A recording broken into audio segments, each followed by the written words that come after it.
ಸಂವಿಧಾನದಲ್ಲಿ ರಿಲಿಜನ್ ಅಂತ ನಾವು ಬಳಸ್ಕೊಂಡಿದ್ದೀವಿ, ನಮಗೇನು ಸಮಸ್ಯೆ ಇಲ್ಲ. ಅಲ್ಲಿ ಮಾಬ್ ಲಿಂಚಿಂಗ್ ಆಗ್ತಾ ಇರೋದು ಜಾತಿ ಹೆಸರಲ್ಲಿ ಮಾಬ್ ಲಿಂಚಿಂಗ್ ಆಗುತ್ತೆ ಅಥವಾ ಧರ್ಮದ ಹೆಸರಲ್ಲಿ. ಈ ಎರಡು ಬಿಟ್ಟು ಈ ದೇಶದಲ್ಲಿ ನಾನಂತೂ ಕಂಡಿಲ್ಲ ಮಾಬ್ ಲಿಂಚಿಂಗ್ ಎಲ್ಲಿ ನಡೀತಾ ಇರೋದು. ಮತ್ತು ಧರ್ಮನ ಯಾಕೆ ಬಿಟ್ಟಿದ್ದಾರೆ ಇದರಲ್ಲಿ? And what are the exact changes that have been made in each of the provisions in regard to these 3 laws? The answer is no. ನನ್ನ ಗಮನಕ್ಕಂತೂ ಸರ್ಕಾರ ಈ ಥರ ಒಂದು ವಿಚಾರ ಎಲ್ಲರ ಗಮನಕ್ಕೆ ತಂದಿರೋದು ಎಲ್ಲೂ ಮಾಡಿಲ್ಲ. ಇದು ಭಾರಿ ಒಂದು ಆತಂಕದ ಒಂದು ವಿಚಾರ. 146 ಸಾಂಸದರನ್ನವರು ಸಸ್ಪೆಂಡ್ ಮಾಡ್ತಾರೆ. You remember that? More than 140, almost 146 or more members of parliament were suspended at that time. Unprecedented in our parliamentary history. At that time, these laws got passed. ಯಾವ ರೀತಿಯಲ್ಲಿ ಈ ಕಾನೂನನ್ನ ಪಾಸ್ ಮಾಡಿದ್ದಾರೆ ಇದನ್ನು ನಾವು ಯಾವತ್ತೂ ಮರೆಯೋಕ್ಕಾಗಲ್ಲ. ಈ ಕಾನೂನು ಪಾರ್ಲಿಮೆಂಟಲ್ಲಿ ಒಂದೊಂದು ಪ್ರಾವಿಷನ್ ಡಿಸ್ಕಸ್ ಆಗಬೇಕಾಯಿತು. ಸೊ ಇವಾಗ ಕಾನೂನಾತ್ಮಕವಾಗಿ ಒಬ್ಬ ಪೊಲೀಸು ತೀರ್ಮಾನ ಮಾಡ್ಬೋದು, ನಾನು ಅರೆಸ್ಟ್ ಮಾಡಿದಾಗ ಈ ವ್ಯಕ್ತಿನ ನಾನು ಕೋರ್ಟ್ ಮುಂದೆ ಪ್ರೊಡ್ಯೂಸ್ ಮಾಡಿದಾಗ ಹ್ಯಾಂಡ್ ಕಫ್ ಹಾಕಬೇಕಾ ಆಗಬಾರ್ದು. ಆ 15 days police custody any time ಏನು charge sheet file 60 days 90 days ಏನಿದೆಯೋ ಆ ಟೈಮಲ್ಲಿ ಕೊಡ್ಬೋದಂತ ಒಂದು ಇಂಟರ್ಪ್ರಿಟೇಷನ್ ಇದೆ. ಇನ್ನೊಂದು ಇಂಟರ್ಪ್ರಿಟೇಷನ್ ಏನಿರೋದು, ಸುಮಾರು ಒಂದಿಷ್ಟು ಸೀನಿಯರ್ ಅಡ್ವೊಕೇಟ್ಸು ನಾವು ಇದನ್ನು ಒಪ್ಕೊಳ್ತೀವಿ. ಇವತ್ತು ಕಾನೂನು ಹೆಂಗೆ ಬರೆದಿದ್ದಾರೆ ಅಂದರೆ 60 days 90 days ತನಕನೂ ನೀವು ಪೊಲೀಸ್ ಕಸ್ಟಡಿ ಕೊಡೋಕ್ಕೆ ಸಾಧ್ಯತೆಗಳಿದೆ. ಸೊ ಹಳೆ ಕಾನೂನು ಮತ್ತು ಹೊಸ ಕಾನೂನು ನಾವು ಕಂಪೇರ್ ಮಾಡಬೇಕಂದ್ರೆ ಎಲ್ಲೋ ಒಂದು ಕಡೆ 1-2 ಪದಗಳು ಅದು ಬಿಟ್ಟೋಗಿದ್ದಿದ್ರೆ ಅದಕ್ಕೆ ಅರ್ಥನೇ ಬೇರೆ ಬರುತ್ತೆ. ಒಂದು ಹೊಸ ಏನಾದರೂ 2 ಪದಗಳು ಸೇರ್ಕೊಂಡ್ಬಿಟ್ರೆ ಒಂದು ಸೆಂಟೆನ್ಸಲ್ಲಿ ಅದಕ್ಕೂ ಬೇರೆ ಒಂದು ಅರ್ಥ ಬರುತ್ತೆ. ಸೊ ನಾವು ಇನ್ನೂ ಆ ಒಂದು ಪ್ರೋಸೆಸ್ಸಲ್ಲಿದ್ದೀವಿ. ಐ ಥಿಂಕ್ ಇದರಿಂದನೇ ನಾನು ಶುರು ಮಾಡ್ಬೋದು. ಯಾಕೆ ಸರ್ಕಾರ ಬಂದು ಈ ಕಾನೂನನ್ನು ತಿದ್ದುಪಡಿ ಮಾಡಿದೆ ಮತ್ತು ಇದರಲ್ಲಿ ಏನು ಬದಲಾಯಿಸಿದ್ದಾರೆ ಈ ವಿಚಾರ ಎಲ್ಲಾದರೂ ಸರ್ಕಾರ ಬಂದು ಅಧಿಕೃತವಾಗಿ in detail as the government at any point told us why these new laws have been brought into force and what are the exact changes that have been made in each of the provisions in regard to these 3 laws? The answer is no. ನನ್ನ ಗಮನಕ್ಕಂತೂ ಸರ್ಕಾರ ಈ ಥರ ಒಂದು ವಿಚಾರ ಎಲ್ಲರ ಗಮನಕ್ಕೆ ತಂದಿರೋದು ಎಲ್ಲೂ ಮಾಡಿಲ್ಲ. ಇದು ಭಾರಿ ಒಂದು ಆತಂಕದ ಒಂದು ವಿಚಾರ. ನಾನು ಯಾಕೆ ಆತಂಕದ ವಿಚಾರ ಅಂತ ಹೇಳ್ತಾ ಇದ್ದೀನಿ ಅಂದರೆ, ಕ್ರಿಮಿನಲ್ ಕಾನೂನು ಬಂದು ಎಲ್ಲರಿಗೂ ಸಂಬಂಧಪಟ್ಟಿದ್ದು. ಸಾವಿರಾರು ಕಾನೂನಿದೆ. ಫಾರ್ ಇನ್ಸ್ಟೆನ್ಸ್ ಆರ್ಬಿಟ್ರೇಷನ್ ಆ್ಯಕ್ಟ್ ಅಂತ ಒಂದಿದೆ. ನಮ್ಮ ಪೂರ್ತಿ ಜೀವನ ನಾವು ಕಳೆದ್ರೂ ಅದ್ರ ಬಗ್ಗೆ ನಮ್ಮದು A to Z ಗೊತ್ತಿಲ್ಲ ಅಂದ್ರೂ ನಮಗೇನು ಏನೂ ಪ್ರಾಬ್ಲಮ್ ಆಗಲ್ಲ. ಒಂದಿಷ್ಟು ಜೀವನಗಳು ಹಂಗಿರುತ್ತೆ. ಆ ಥರ ನಮಗೆ ಸುಮಾರು ಒಂದಿಷ್ಟು ಕಾಯ್ದೆಗಳು ಸಿಗುತ್ತೆ. ಅದ್ರ ಬಗ್ಗೆ ನಮ್ಗೆ ಗೊತ್ತಿಲ್ಲ ಅಂದರೂ ನಮಗೇನು ಪ್ರಾಬ್ಲಮ್ ಆಗಲ್ಲ. ಸಂವಿಧಾನ ನಮ್ಗೆ ಎಲ್ಲರಿಗೂ ಗೊತ್ತಿರಬೇಕು, ಅದೆಲ್ಲ ನಾವು ಪ್ರಯತ್ನ ಮಾಡ್ತೀವಿ. ಅದೇ ರೀತಿಯಲ್ಲಿ ಈ ಒಂದು ಕ್ರಿಮಿನಲ್ ಲಾಸ್ ಇದೆಯಲ್ಲ, ಇದ್ರ ಬಗ್ಗೆ ನಮಗೆ ಗೊತ್ತಿರಲೇಬೇಕು. We need to know. ಇವಾಗ ನಾನು ಏನು ಮಾಡಿದ್ರೆ ಅದು ಅಪರಾಧ ಅಂತ ಪರಿಗಣಿಸ್ಬೋದು. ಆಯಿತು, ಒಂದು ವೇಳೆ ಒಂದು ಅಪರಾಧದಲ್ಲಿ ನಾನು ಏನಾದರೂ ಸಿಕ್ಕಾಕೊಂಡಿದ್ದೀನಂದರೆ ಅದರಲ್ಲಿ ನಂದು ಏನು ಹಕ್ಕಿದೆ, ಪೊಲೀಸ್ದು ಏನು ಜವಾಬ್ದಾರಿ ಇದೆ, what is the responsibility of the court, what is the process of me getting bail, for me to conduct the trial, ಇವೆಲ್ಲ ತುಂಬ ಬೇಸಿಕ್ ಆದ ವಿಚಾರಗಳು. ಆದರೆ ನಾನು ಹೇಳಿದ ಹಾಗೆ ಈ ಒಂದು ಹೊಸ ಕಾನೂನುಗಳಲ್ಲಿ ಏನೇನು ಬದಲಾವಣೆಗಳು ಬಂದಿದೆ ಅದು ಅಧಿಕೃತವಾಗಿ ನಮ್ಗೆ ಯಾರಿಗೂ ಸರ್ಕಾರದಿಂದ ನಮಗೇನು ತಿಳಿದು ಬಂದಿಲ್ಲ. ಇದಕ್ಕೆ ಸುಮಾರು ಒಂದಿಷ್ಟು ಕಾರಣಗಳಿವೆ. ಫಾರ್ ಇನ್ಸ್ಟೆನ್ಸ್, ನೀವು ಈ ಕಾನೂನು ಯಾವ ರೀತಿಯಲ್ಲಿ ಜಾರಿಗೆ ಬಂತಂತ ನಾವು ನೋಡಿದ್ರೆ ಬಹುಶಃ ಅದ್ರ ಬಗ್ಗೆ ನಾವು ಸ್ವಲ್ಪ ವಿಮರ್ಶೆ ಮಾಡೋ ಒಂದು ವಿಚಾರ ಉದ್ಭವ ಆಗುತ್ತೆ. ಅಲ್ಲ, ಇದ್ರ ಬಗ್ಗೆ ನೋಡಿ, ಇದು ನಾನು ಫಸ್ಟೇ ಹೇಳ್ತಾ ಇದ್ದೀನಿ, ನಾನು ಏನು ಒಂದು ಓವರ್ವ್ಯೂ ಕೊಡ್ಬೋದು. ಅದು ಬಿಟ್ಟು ಇನ್ನೂ ನಾವು ಇದರಲ್ಲಿ ಅರ್ಥ ಮಾಡ್ಕೊಳ್ಳೋದಿದೆ. ಅದ್ರ ಬಗ್ಗೆ ನಾವು ಇನ್ನೂ ಒಂದಿಷ್ಟು ಅಧ್ಯಯನ ಮಾಡೋದಿದೆ. ಬಹುಶಃ ಇದು ವರ್ಷಗಟ್ಟಲೆ ತೊಗೊಳುತ್ತೆ. I will give you a very simple example. Indian penal code ಬಂದು ಬ್ರಿಟಿಷರು ತಂದಿರೋ ಕಾನೂನು ಅಂತ ಎಲ್ಲರಿಗೂ ಗೊತ್ತಿರೋ ವಿಚಾರ. ಅದರಲ್ಲಿ ಸೆಕ್ಷನ್ 377 ವಿಚ್ ಕ್ರಿಮಿನಲೈಸ್ ಹೋಮೋಸೆಕ್ಷುಯಾಲಿಟಿ, ಸಮಲಿಂಗ ಸಂಬಂಧಗಳನ್ನು ಏನು ಕಾನೂನು ಬಾಹಿರವಾಗಿ ಇಟ್ಟಿದ್ದು ಒಂದು ಕಾನೂನು. ಅದು ಒಂದು 5 ವರ್ಷ ಹಿಂದೆ ಸುಪ್ರೀಂ ಕೋರ್ಟ್ ಅದನ್ನು ಅನ್ಕಾನ್ಸ್ಟಿಟ್ಯೂಷನಲ್ ಅದನ್ನು ರದ್ದು ಮಾಡಿದೆ. ಸೊ ಅಂದರೆ ಅದು 100 ವರ್ಷಗಳ ಕಾಲ ಆ ಒಂದು ಕಾನೂನು IPCಯಲ್ಲಿ ಇದ್ದಿದ್ದ ಕಾನೂನು. ಸೊ ಇದನ್ನು ಅರ್ಥ ಮಾಡ್ಕೊಳ್ಳೋದು, ಇಂಟರ್ಪ್ರೇಟ್ ಮಾಡೋದು, ಇದು ಸುಮಾರು ವರ್ಷ ಹೋಗುತ್ತೆ ಆಯ್ತು. ಬಟ್ ಅಟ್ಲೀಸ್ಟ್ ಒಂದು ಓವರ್ವ್ಯೂ ಆಗಿ ನಾನು ನಿಮಗೆ ಒಂದಿಷ್ಟು ವಿಚಾರಗಳು ಮಾತ್ರ ನಾನು ಹಂಚ್ಕೊಳ್ಳೋಕ್ಕೆ ಬಯಸ್ತಾ ಇದ್ದೀನಿ. ನಾನು ಮೊದಲನೇದು ಮಾತಾಡ್ತಾ ಇರೋದು ಯಾವ ರೀತಿಯಲ್ಲಿ ಈ ಕಾನೂನು ಪಾಸಾಗಿದ್ದು. ತಮ್ಮೆಲ್ಲರಿಗೂ ಗೊತ್ತಿದೆ, ಮೇ 2020ಯಲ್ಲಿ ನಮ್ಮ ದೇಶದ ಪರಿಸ್ಥಿತಿ ಹೆಂಗಿತ್ತಂತ. ಮೇ 2020ಯಲ್ಲಿ ಏನಾಗಿದ್ದು ನಮ್ಮ ದೇಶದಲ್ಲಿ? ಕರೋನಾ ಆಗಿದೆ. ಅದು ಬಿಡಿ, ಇವತ್ತು ಕೊರೋನಾ ಇದೆ, ಟೆಸ್ಟ್ ಮಾಡಿದ್ರೆ ಇವತ್ತಿಗೂ ಬರ್ಬೋದು. ಆವತ್ತು ವಿಶೇಷ ಇದ್ದಿದ್ದು ಲಾಕ್ಡೌನ್. ಮೇಯಲ್ಲಿ ಎಲ್ಲ ಲಾಕ್ಡೌನ್ ನಡೀತಾ ಇತ್ತು. ಆ ಲಾಕ್ಡೌನ್ ಮಧ್ಯದಲ್ಲಿ ಕೇಂದ್ರ ಸರ್ಕಾರ ಬಂದು ಒಂದು ಸಮಿತಿ ರಚನೆ ಮಾಡುತ್ತೆ. ಸಮಿತಿ ಬಂದು ಅವ್ರು ಕೊಡ್ತಾರೆ ಒಂದು ಹೆಸರು, committee for criminal law reforms ಅಂತ. ಆ ಸಮಿತಿಯಲ್ಲಿ ಡೆಲ್ಲಿಯಲ್ಲಿ ಒಂದು ಯೂನಿವರ್ಸಿಟಿ ಅವರ ಒಂದು ಯಾರು ಡೈರೆಕ್ಟರ್ ಇದ್ದಾರೆ, ಮಿಸ್ಟರ್ ರಾಜ್ಬೀರ್ ಸಿಂಗ್ ಏನೋ ಅವ್ರ ಹೆಸರು, ಅವ್ರನ್ನ ಬಂದು ಚೇರ್ಮನ್ ಆಗಿ ಮಾಡ್ತಾರೆ. ಇವಾಗ ಇಷ್ಟು ಒಂದು ದೊಡ್ಡ ಕಾರ್ಯ ನೀವೀಗ ಒಂದು ಕಮಿಟಿಗೆ ಕೊಟ್ಟಾಗ, what should be the constitution of that committee which was constituted in May? Ideally that committee should have had men and women. Ideally, that committee should have had people from all communities. Ideally, that committee should have had representatives from all parts of the country. ಆದರೆ ಅದು ಆಗಿಲ್ಲ. ಈ committee ಏನೋ ರಚನೆ ಮಾಡಿದ್ದು, ಅದು ಡೆಲ್ಲಿಯವ್ರದ್ದು, ಹಿಂದಿ ಮಾತಾಡೋರು, ಒಂದಿಷ್ಟು ಮೇಲ್ಜಾತಿಗೆ ಸೇರಿದವರು, ಬರೀ ಗಂಡಸರು ಆ ಕಮಿಟಿನ ರಚನೆ ಮಾಡಿದರು. ಆ ಸಂದರ್ಭದಲ್ಲೂ ಸಹ ನಾವು ನಮ್ಮ ಸಂಘಟನೆ ಅಯಲಾಜಿಂದ ಅವ್ರಿಗೆ ಒಂದು ಬಾರಿ ಒಂದು ಲೆಟರ್ ಬರೆದ್ವಿ. ಸುಮಾರು ಜನ ಆಕ್ಷೇಪಣೆ ತೊಗೊಂಡ್ರು. ನಾವೇನು ಹೇಳಿದ್ವಂದರೆ, ನೋಡಿ, ನೀವು ಇಷ್ಟು ಒಂದು ಮುಖ್ಯವಾದ ಕಾರ್ಯ ನೀವು ಹಮ್ಮಿಕೊಂಡಿದ್ದೀರಾ, ಆದರೆ ಸದ್ಯಕ್ಕೆ ಜನ ಬಂದು ತನ್ನ ಪ್ರಾಣವನ್ನು ಕಾಪಾಡೋಕ್ಕೆ ನರಳ್ತಾ ಇದ್ದಾರೆ. It's COVID, it's lockdown, lives and livelihoods of people are being affected. So please don't do this at this point. Let this situation normalise and moreover you reconstitute the committee to be more representative. Now neither of these things took place, and this committee went ahead with its work. Of course, the entire process of of seeking suggestions, etc., that itself was a big problem in the way it took place. But I'm not going to go into that. ಅಲ್ಲಿಂದ ಶುರು ಆಗಿದ್ದು ಒಂದು process ಎಲ್ಲಿಗೆ ಬಂದು ನಿಂತ್ಕೊಳ್ಳುತ್ತೆ ಅಂದರೆ, ಹಿಂದಿನ ವರ್ಷ ಆಗಸ್ಟಲ್ಲಿ ತಮ್ಮೆಲ್ಲರಿಗೂ ನೆನಪಿರುತ್ತೆ, ಹಿಂದಿನ ವರ್ಷ ಮಾನ್ಸೂನ್ ಸೆಷನ್ನಲ್ಲಿ ಈ 3 ಬಿಲ್ಲನ್ನು ಪಾರ್ಲಿಮೆಂಟಲ್ಲಿ ಅವರು ಪ್ರಸ್ತಾವನೆ ಮಾಡಿದ್ರು. ಆ ಸಂದರ್ಭದಲ್ಲೂ they was a lot of resistance that ಈ ಥರ ನೀವು ಮಾಡಬೇಡಿ, ಇದಕ್ಕೆ ಆ್ಯಕ್ಚುಲಿ ಇಷ್ಟು ಒಂದು ಮುಖ್ಯವಾದ ಒಂದು ವಿಚಾರ ನೀವು ಮಾಡ್ತಾ ಇದ್ದೀರಾ. ನಾವು ಎಲ್ಲರೂ ಹೇಳಿದ್ದು, ಐ ವಿಲ್ ಜಸ್ಟ್ ಕ್ಲಾರಿಫೈ, ನಮ್ಮ ಎಲ್ಲರೂ ಪ್ರಕಾರ IPC CRPC ಎವಿಡೆನ್ಸ್ ಆ್ಯಕ್ಟಲ್ಲಿ ಸುಮಾರು ಒಂದಿಷ್ಟು ಬದಲಾವಣೆಗಳು ಬೇಕಾಗಿತ್ತು, ಇಲ್ಲಾಂತ ಯಾರು ಹೇಳ್ತಾ ಇಲ್ಲ.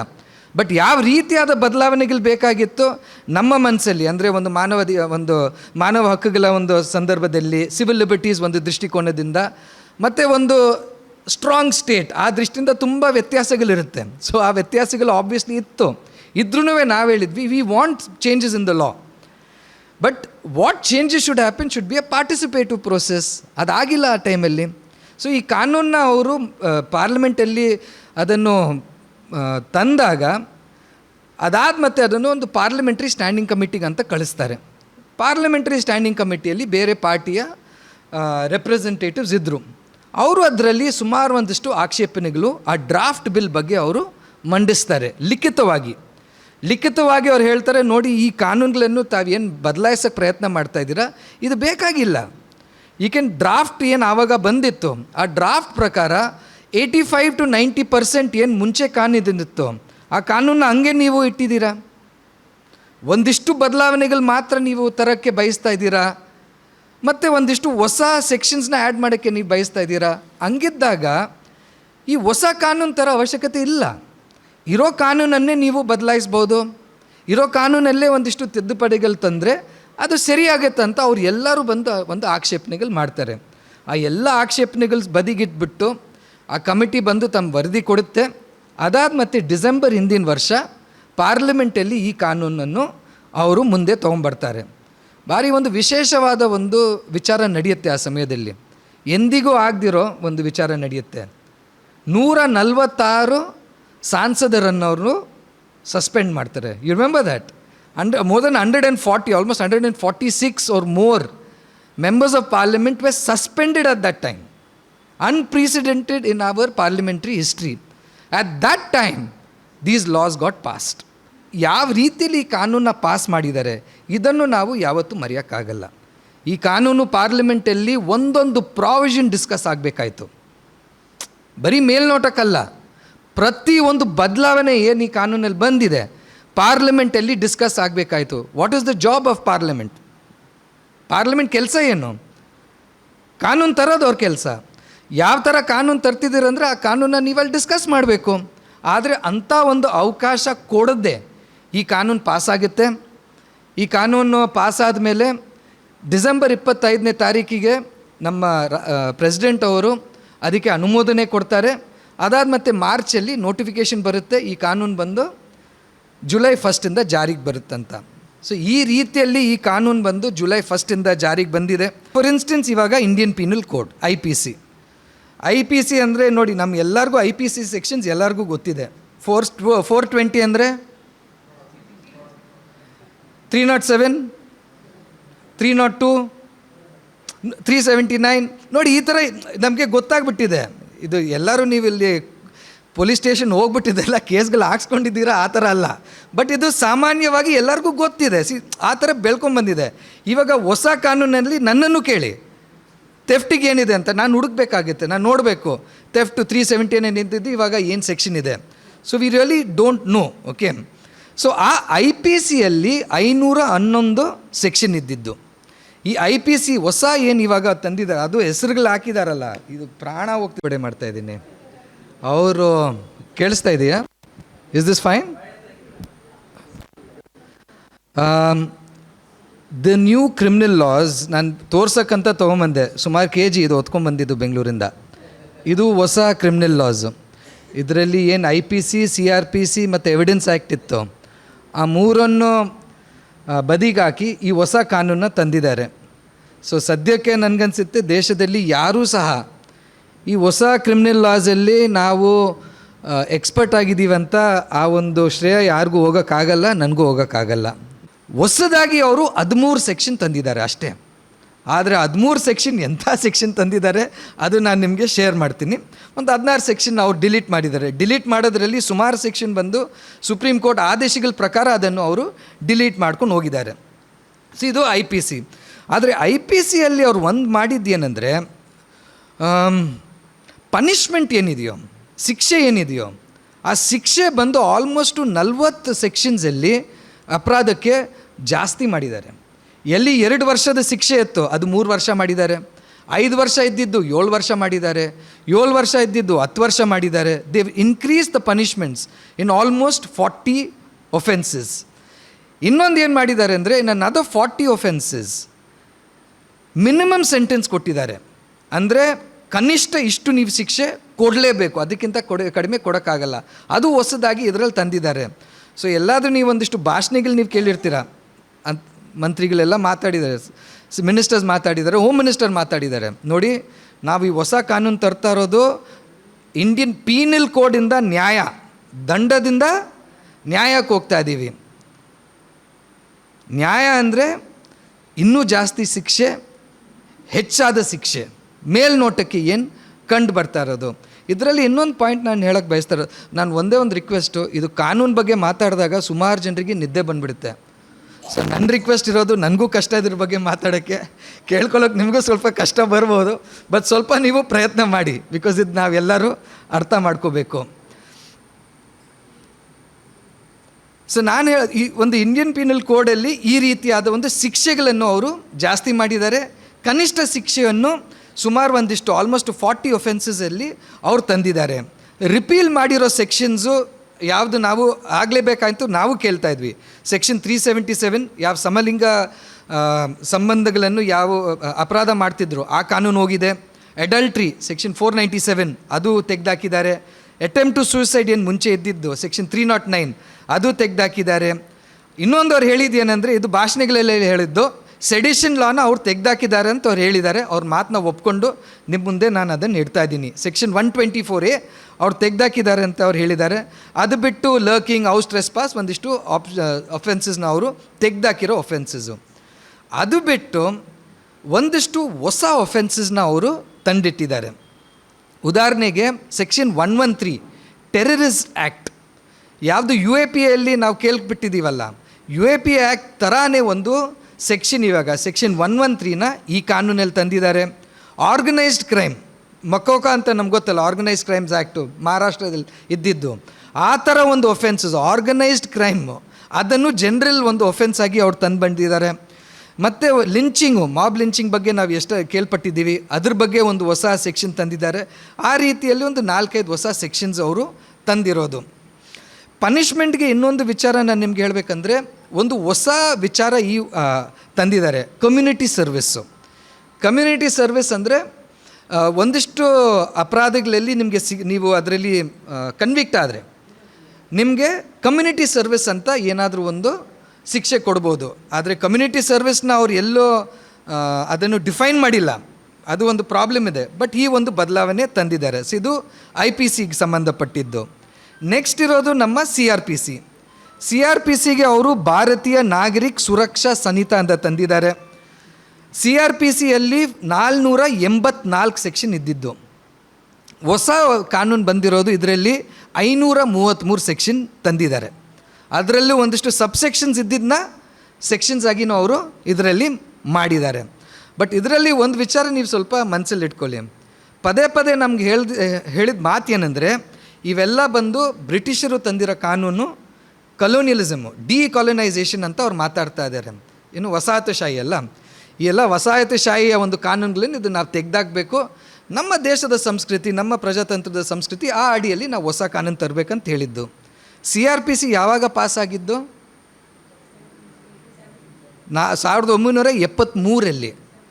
ಸೊ ಆರ್ಗ್ಯುಮೆಂಟ್ ಎಲ್ಲಿ ಇದಕ್ಕೆ ಅಪ್ಲೈ ಆಗುತ್ತೆ ನನಗಂತೂ ಗೊತ್ತಿಲ್ಲ, ನೀವು ಸ್ವಲ್ಪ ಅದು ಯೋಚನೆ ಮಾಡ್ಕೋಬೋದು. ಆದರೆ ಇದರಲ್ಲಿ ಸುಮಾರು ಒಂದಿಷ್ಟು ಬದಲಾವಣೆಗಳು ತಂದಿದ್ದಾರೆ. ನಾವು ಇನ್ನೂ ಈ ಎಲ್ಲ ಬದಲಾವಣೆಗಳು ನಾವು ಅರ್ಥ ಮಾಡ್ಕೊಳ್ಳೋಕ್ಕೆ ಇನ್ನೂ ಪ್ರಯತ್ನ ಮಾಡ್ತಾಯಿದ್ದೀವಿ. ಸೊ ನಮಗೇನು ಇಲ್ಲಿ ತನಕ ಕಂಡು ಬಂದಿದೆ ಅದು ಮಾತ್ರ ನಾನು ನಿಮಗೆ ತಿಳಿಸೋಕ್ಕಾಗುತ್ತೆ. ಇದರಲ್ಲಿ ಒಂದು ಒಳ್ಳೆಯ ವಿಚಾರ ಏನು ಬಂದಿರೋದಂದರೆ, ಯಾರು 60 ವರ್ಷಕ್ಕಿಂತ ಜಾಸ್ತಿ ಜನ ಇದ್ದಾರೆ ಇನ್ಫರ್ಮು, ಮತ್ತು ಅವ್ರ ಮೇಲೆ ಬರೀ ಒಂದು 3 ವರ್ಷದ ಯಾವುದೋ ಒಂದು ಪನಿಷ್ಮೆಂಟಿನ ಯಾವುದೋ ಒಂದು ಕೇಸ್ ಇದ್ದರೆ ಆ ವ್ಯಕ್ತಿನ DSP ಒಂದು ಅನುಮತಿ ಇಲ್ಲದೆ ನೀವು ಅರೆಸ್ಟ್ ಮಾಡೋಕ್ಕಾಗಲ್ಲ. ಇದು ಎಲ್ಲೋ ಒಂದು ಕಡೆ ಒಳ್ಳೆಯದು. ಇನ್ನೊಂದು 0 FIR ಅಂತ ತಂದಿದ್ದಾರೆ. 0 FIR ಅಂದರೆ ನಿಮ್ಗೆ ಎಲ್ಲರಿಗೂ ಗೊತ್ತಿರೋ ವಿಚಾರ. ಇವಾಗ ಎಲ್ಲಾದರೂ ಒಂದು ಒಫೆನ್ಸ್ ಆದರೆ, ಇದು ಹೆಚ್ಚಾಗಿ ವಿಮೆನ್ ಜೆಂಡರ್ ವೈಲೆನ್ಸ್ ಇದೆ, ಜೆಂಡರ್ ವೈಲೆನ್ಸ್ ಕೇಸಸಲ್ಲಿ ಇದು ದೊಡ್ಡ ಒಂದು ವಿಚಾರ. ಗಂಡನ ಮನೆಯಲ್ಲಿ ಅವ್ರ ಮೇಲೆ ದೊಡ್ಡ ರೀತಿಯಲ್ಲಿ ಶೋಷಣೆ ಆಗುತ್ತೆ, ತಾಯಿ ಮನೆಗೆ ಬಂದುಬಿಡೋದು. ತಾಯಿ ಮನೆಗೆ ಬಂದರೆ ಅಲ್ಲಿ ಹೋಗಿ ಪೊಲೀಸ್ ಸ್ಟೇಷನಲ್ಲಿ ಕಂಪ್ಲೇಂಟ್ ಕೊಡೋಕೆ ಹೋದಾಗ ಪೊಲೀಸವ್ರು ಏನು ಮುಂಚೆ ಅಂತ ಇದ್ರು, ಎಲ್ಲಿ ಈ ಘಟನೆ ನಡೆದಿದೆಯೋ ನೀವು ಅಲ್ಲಿ ಹೋಗ್ಬಿಟ್ಟು ಕಂಪ್ಲೇಂಟ್ ಕೊಡಬೇಕಂತ ಮುಂಚೆ ಇತ್ತು. ನಾವೆಲ್ಲರೂ ಅದನ್ನು ವಿರೋಧ ಮಾಡಿದ್ವಿ. ಅದಾದ ಮತ್ತೆ ಸುಪ್ರೀಂ ಕೋರ್ಟಿನ ಒಂದು ತೀರ್ಪು ಬಂತು, ಎಲ್ಲಾದರೂ ನೀವು ಪೊಲೀಸ್ ಸ್ಟೇಷನ್ಗೆ ಹೋದರೆ FIRನ ನೀವು ದರ್ಜ್ ಮಾಡಿ ಅದನ್ನು ನೀವು ಯಾವ ಪೊಲೀಸ್ ಸ್ಟೇಷನ್ ಇದೆ ಅದಕ್ಕೆ ನೀವು ಟ್ರಾನ್ಸ್ಫರ್ ಮಾಡಬೇಕು. 0 FIR ಅಂತ ಸುಪ್ರೀಂ ಕೋರ್ಟ್ ಆದೇಶ ಇದೆ. ಆ ಒಂದು ಅಂಶವನ್ನು ಇವಾಗ ಈ ಕಾನೂನಿನಲ್ಲಿ ಅವರು ತಂದಿದ್ದಾರೆ. ಇನ್ನೊಂದು ಏನು ಮಾಡಿರೋದಂದರೆ, ಇನ್ವೆಸ್ಟಿಗೇಷನ್ನು, ಟ್ರಯಲ್ಲು, ಜಡ್ಜ್ಮೆಂಟ್, ಇದಕ್ಕೆಲ್ಲ ಟೈಮ್ ಲೈನ್ ಇರಲಿಲ್ಲ. ಅದು ಒಂದಿಷ್ಟು ಟೈಮ್ ಲೈನ್ಸ್ ಅವ್ರು ಇದರಲ್ಲಿ ತಂದಿದ್ದಾರೆ. ಇನ್ನೊಂದು ಏನು ಹೇಳಿದ್ದಾರೆ, ಸುಮಾರು ಸತಿ ನಾವು ಇದು ನೋಡಿದ್ದೀವಿ. ನಾವೊಂದು ಕೇಸ್ ಹಾಕಿರ್ತೀವಿ, ಸರ್ಕಾರ ಬಂದು ಪ್ರಾಸಿಕ್ಯೂಷನ್ನ ವಾಪಸ್ ತೊಗೊಳ್ತಾರೆ, ನಮ್ಗೆ ಕೇಳಿದೆ. ಇದರಲ್ಲಿ ಇವಾಗ ಅಂಶ ಬಂದಿರೋದು ಏನಂದರೆ, ಯಾವುದಾದ್ರೂ ಕೇಸು ಸರ್ಕಾರ ವಾಪಸ್ ತೊಗೋಬೇಕಂದ್ರೆ ನಮ್ಮ ಹತ್ರ ಯಾರು ವಿಕ್ಟಿಮ್ ಇದ್ದಾರೆ ಅವ್ರ ಹತ್ರ ಅವರು ಮಾತಾಡಲೇಬೇಕಾಗುತ್ತೆ. ಸೊ ಇದರಲ್ಲಿ ಈ 2 ಕಾನೂನಲ್ಲಿ ಈ ಮೇನ್ ಚೇಂಜಸ್ಸು. ಎವಿಡೆನ್ಸ್ ಆ್ಯಕ್ಟಲ್ಲೂ ಒಂದಿಷ್ಟು ಬದಲಾವಣೆಗಳಿದೆ, ಮೇನ್ಲಿ ಎಲೆಕ್ಟ್ರಾನಿಕ್ ಎವಿಡೆನ್ಸ್ ಬಗ್ಗೆ. ನಾನು ಅದ್ರ ಬಗ್ಗೆ ಜಾಸ್ತಿ ಮಾತಾಡೋಕ್ಕೆ ಹೋಗ್ತಾ ಇಲ್ಲ. ಇವಾಗ ನಾನು ಇದರಲ್ಲಿ ಈ ಕಾನೂನಲ್ಲಿ ಯಾವೊಂದು ವಿಚಾರಗಳು ನಮಗೆ ಭಾರಿ ಚಿಂತೆ ಮಾಡಬೇಕಾಗಿರೋ ವಿಚಾರಗಳಿದೆಯೋ ಅದ್ರ ಬಗ್ಗೆ ನಾನು ಸ್ವಲ್ಪ ಇವಾಗ ನಿಮ್ಮ ಮುಂದೆ ಮಾತಾಡೋಕ್ಕೆ ನಾನು ಪ್ರಯತ್ನ ಮಾಡ್ತೀನಿ. ಸಮಯದ ಅಭಾವ ಇದೆ, ಸೊ ನಾನು ಸ್ವಲ್ಪ ಫಾಸ್ಟಾಗಿ ಮಾತಾಡೋಕ್ಕೆ ಪ್ರಯತ್ನ ಮಾಡ್ತಾಯಿದ್ದೀನಿ. ಮೊದಲನೇದು ಬಂದು ಯಾವುದಾದ್ರೂ ಈ ಒಂದು ಬೇಸಿಕ್ ಪ್ರಿನ್ಸಿಪಲ್ಸ್ ಅಂತ ಇರುತ್ತೆ ಕ್ರಿಮಿನಲ್ ಜೂರಿಸ್ಪ್ರುಡೆನ್ಸಲ್ಲಿ. For instance, innocent until proven guilty. ಕನ್ನಡದಲ್ಲಿ ಏನಂತೀವಿ, ನಮ್ಮ ಮೇಲೆ ಆರೋಪ ಏನಿದೆಯೋ ಅದನ್ನು ಸಂಪೂರ್ಣವಾಗಿ ಪ್ರೂವ್ ಆಗುತ್ತಾ ಸಾಧಿಸೋ ತನಕ ನಾವು ನಿರಪರಾಧಿಗಳು, ನಮ್ಮನ್ನು ನೀವು ಅಪರಾಧಿ ಥರ ನೀವು ವ್ಯಕ್ತಪಡಿಸೋಕ್ಕಾಗಲ್ಲ. ಅದಕ್ಕೆ ಪದೇ ನಾವೇನು ಹೋರಾಟಗಳು ಮಾಡಿದ್ದೀವಿ, ಪೊಲೀಸ್ ಬಂದು ಅಪರಾಧಿಗಳ ಜೊತೆಗೆ ಹೊಡೆದಾಟ ಮಾಡಬಾರ್ದು, ವೈಲೆನ್ಸ್ ಮಾಡಬಾರ್ದು, ಅವ್ರನ್ನ ಹ್ಯಾಂಡ್ ಕಫಿಂಗ್ ಮಾಡಬಾರ್ದು, ತಪ್ಪು ರೀತಿಯಲ್ಲಿ ಅವ್ರ ಹತ್ರ ವರ್ತಿಸ್ಬಾರ್ದು. ಯಾಕೆಂದರೆ ಬರೀ ಅವ್ರ ಮೇಲೆ ಒಂದು ಅಲಿಗೇಷನ್ ಇದೆ, ಆರೋಪಿ ಅವರು ಅಷ್ಟೇ, ಅವ್ರು ಇನ್ನೂ ಅಪರಾಧಿ ಅಲ್ಲ, ಕನ್ವಿಕ್ಟ್ ಅಲ್ಲ. ಸೊ ಇದೆಲ್ಲ ನಾವು ಕೇಳ್ಕೊಂಡು ಬಂದ್ವಿ. ಸೊ ನಾವು ಸುಮಾರು ಎಲ್ಲರೂ ಏನು ಸಿವಿಲ್ ಲಿಬರ್ಟೀಸ್ ಆ್ಯಕ್ಟಿವಿಸ್ಟ್ ಇದ್ದಾರೆ, ನೀವು ಕ್ರಿಮಿನಲ್ ಪ್ರೊಸೀಜರ್ ಕೋಡಲ್ಲಿ ಈ ಎಸ್ಪೆಷಲಿ ಅಕ್ಯೂಸ್ನ ಸ್ವಲ್ಪ ಅವ್ರನ್ನ ಕಾಪಾಡೋ ರೀತಿಯಲ್ಲಿ ಒಂದಿಷ್ಟು ಅಂಶಗಳು ತೊಗೊಂಬರ್ಬೇಕಂತ ಸುಮಾರು ಸತಿ ನಾವು ಮಾತಾಡಿದ್ದೀವಿ.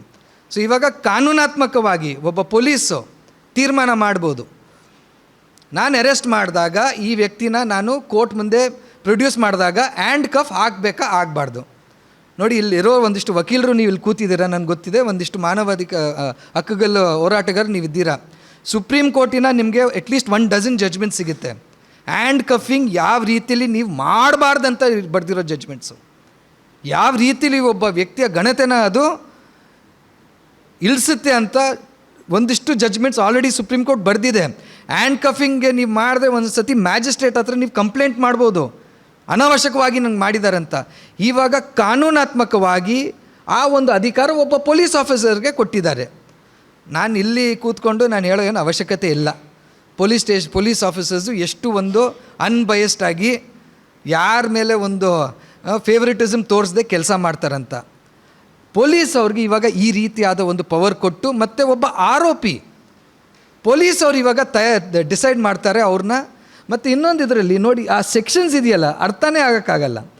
For instance habitual or repeat offender ಅಂದರೆ ಯಾರ ಮೇಲೆ ಸುಮಾರು ಕೇಸ್ ಇದೆ, ಯಾರು ಪ್ರಾಕ್ಟೀಸ್ ಮಾಡ್ತಾ ಇದ್ದೀರಾ ನಿಮಗೆ ಗೊತ್ತಿದೆ. 379 ಕೇಸಸ್ ಅಟೆಂಪ್ಟ್ ಟು ಡೆಕಾಯ್ಟಿ ಕೇಸಸ್ ಯಾರ ಮೇಲೆ ಜಾಸ್ತಿ ಆಗೋದು? 379, 392 ಬಡವ್ರ ಮೇಲೆ ಆಗೋದು. ಸ್ಲಮ್ಮಲ್ಲಿ ಯಾವುದೋ ಹುಡುಗರನ್ನ ಹಿಡ್ಕೊಂಡು ಒಂದು 10 ಕೇಸ್ ಆಗಿಬಿಡೋದು.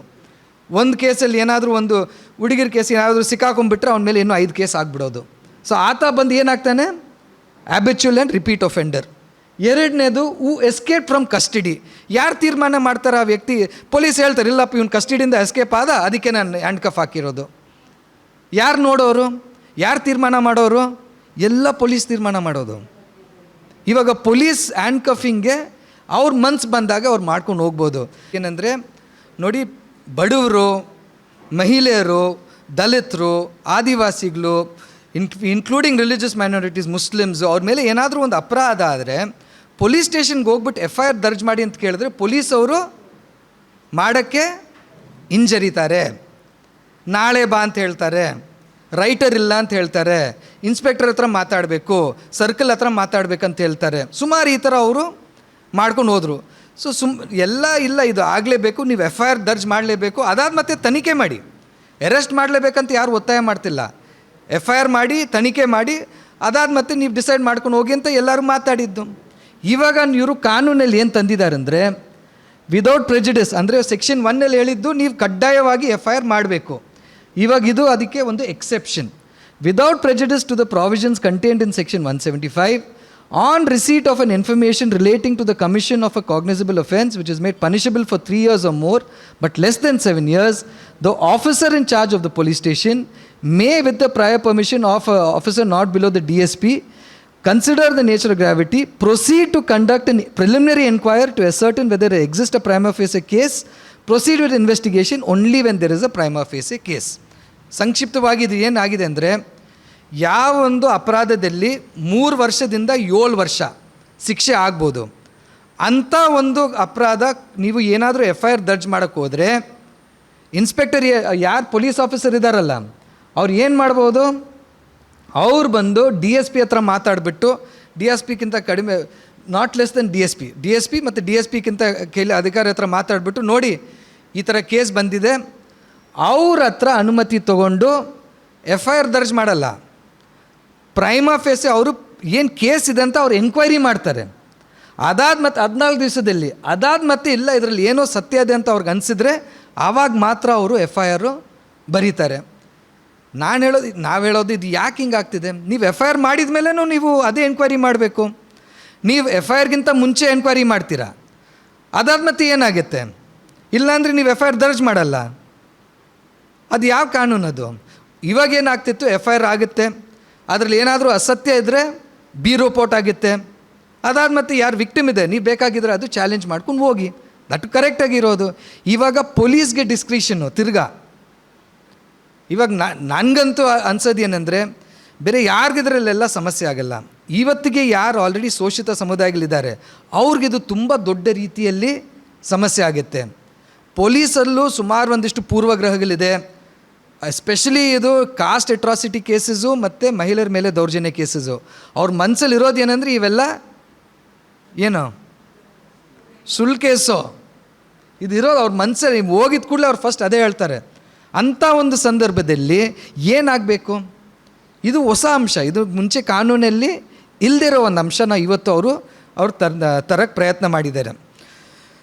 ಇನ್ನೊಂದು ಇವಾಗ ಇದರಲ್ಲಿ ಒಂದು ಕಡೆಗೆ ವಿಕ್ಟಿಮ್ ಯಾರಿದ್ದಾರೆ, ಒಂದು ವಿಕ್ಟಿಮ್ ಇವಾಗ ಯಾರು ಪೊಲೀಸ್ ಸ್ಟೇಷನ್ಗೆ ಹೋಗ್ತಾರೆ, ಅವ್ರಿಗೆ ಎಂಥ ರೀತಿಯಲ್ಲಿ ಒಂದು ಅನಾಹುತಗಳು ನೋವುಗಳು ಅವ್ರಿಗೆ ಆಗ್ಬೋದಂತ ಈ ಒಂದು ವಿಚಾರದಿಂದ ನಮಗೆ ಅರ್ಥ ಆಗುತ್ತೆ.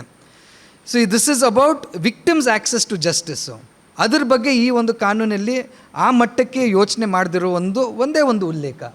ನೆಕ್ಸ್ಟ್ ನಾನು ನಿಮಗೆ ಹೇಳಬೇಕಾಗಿರೋದು ಸೆಕ್ಷನ್ 187 ಬಗ್ಗೆ. ಸೆಕ್ಷನ್ 187 ಬಂದು ಕಸ್ಟಡಿ ಬಗ್ಗೆ. ಇವಾಗ ಎಲ್ಲರಿಗೂ ಗೊತ್ತಿದೆ, ಮುಂಚೆ ಬಂದು CRPCಯಲ್ಲೇ ಸೆಕ್ಷನ್ 167 ಇದ್ದಿದ್ದು. ಸೆಕ್ಷನ್ 167 ಏನಿತ್ತು, ನೀವು ಕಸ್ಟಡಿ ಬಂದು ಏನಿರುತ್ತೆ, ಯಾರಾದರೂ ಅರೆಸ್ಟ್ ಆಗಿಬಿಟ್ಟು ಮ್ಯಾಜಿಸ್ಟ್ರೇಟ್ ಮುಂದೆ ತೊಗೊಂಡೋದಾಗ ಪೊಲೀಸ್ ಬಂದು ಒಂದೊಂದು ಸತಿ ಏನಂತಿದ್ರು ಅಂದರೆ, ನಮಗೆ ಪೊಲೀಸ್ ಕಸ್ಟಡಿ ಕೊಡಿ, 15 ದಿವಸ 5 ದಿವಸ 6 ದಿವಸ ಪೊಲೀಸ್ ಕಸ್ಟಡಿ ಕೊಡಿ, ನಾವಿನ್ನೂ ರಿಕವರಿ ಮಾಡಬೇಕು, ತನಿಖೆ ಮಾಡಬೇಕು, ಏನೋ ಒಂದು ಹೇಳ್ಕೊಂಡು ಅವ್ರು ಪೊಲೀಸ್ ಕಸ್ಟಡಿ ಕೇಳ್ತಾಯಿದ್ರು.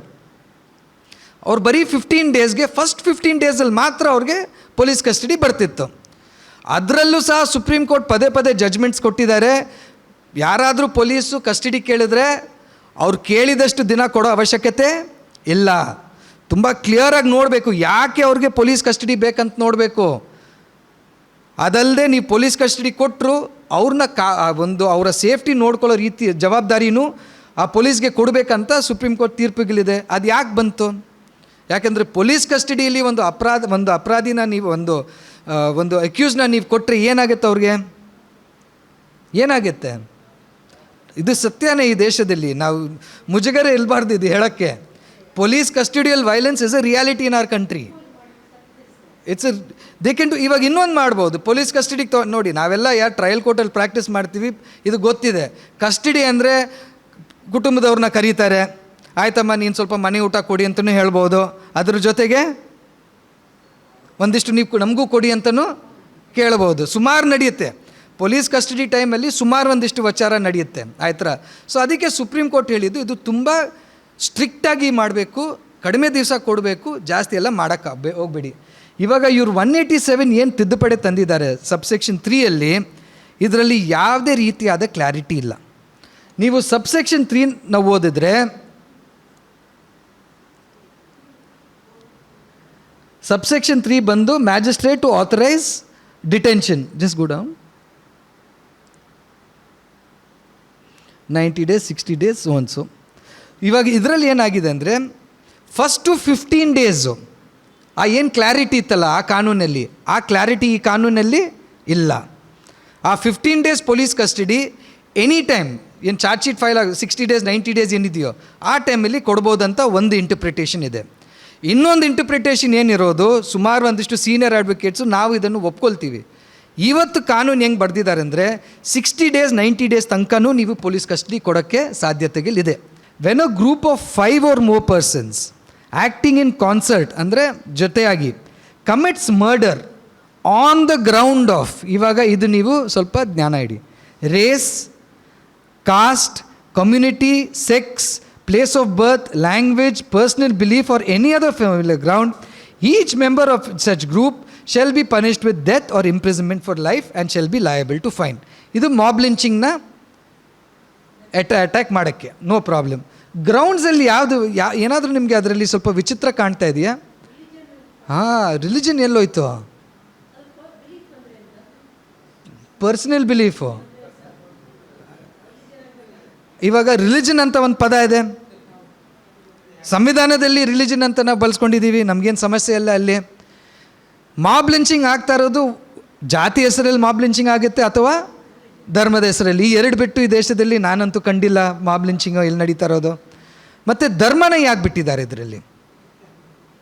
ಅಫ್ಕೋರ್ಸ್ ನಾಳೆ ಇಂಟರ್ಪ್ರಿಟೇಷನ್ ಬಂದಾಗ ಕೋರ್ಟ್ ಮುಂದೆ ಬಹುಶಃ ಕೋರ್ಟ್ ಹೇಳ್ಬೋದು, ತಾವು ಹೇಳಿದ ಹಾಗೆ ಕಮ್ಯುನಿಟಿ ಇದು ಪರ್ಸ್ನಲ್ ಬಿಲೀಫ್ ಅಂದರೆ ಇದು ರಿಲಿಜನು ಬರುತ್ತಂತ.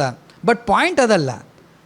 ಈ ಕಾನೂನಲ್ಲಿ ರಿಲಿಜನ್ ಅಂತ ಹಾಕೋದ್ರಲ್ಲಿ ಏನು ಆಕ್ಷೇಪಣೆಗಳು ಈ ಸರ್ಕಾರಕ್ಕೆ ಇರಬಹುದು, ಅದ್ರ ಬಗ್ಗೆ ನಾವು ಒಂದಿಷ್ಟು ಯೋಚನೆ ಮಾಡಬೇಕು. ಸೊ ಈ ಮಾಬ್ ಲಿಂಚಿಂಗ್ನ ಡೀಲ್ ಮಾಡ್ತೀವಿ, ಬಟ್ ಮಾಬ್ ಲಿಂಚಿಂಗಲ್ಲಿ ರಿಲಿಜನ್ ಅಂತ ನಾವು ಬರೆಯೋಕ್ಕೆ ಹೋಗಲ್ಲ. ಆ ಮೆಸೇಜ್ನ ಅವ್ರು ಕಳಿಸ್ತಾ ಇದ್ದಾರೆ.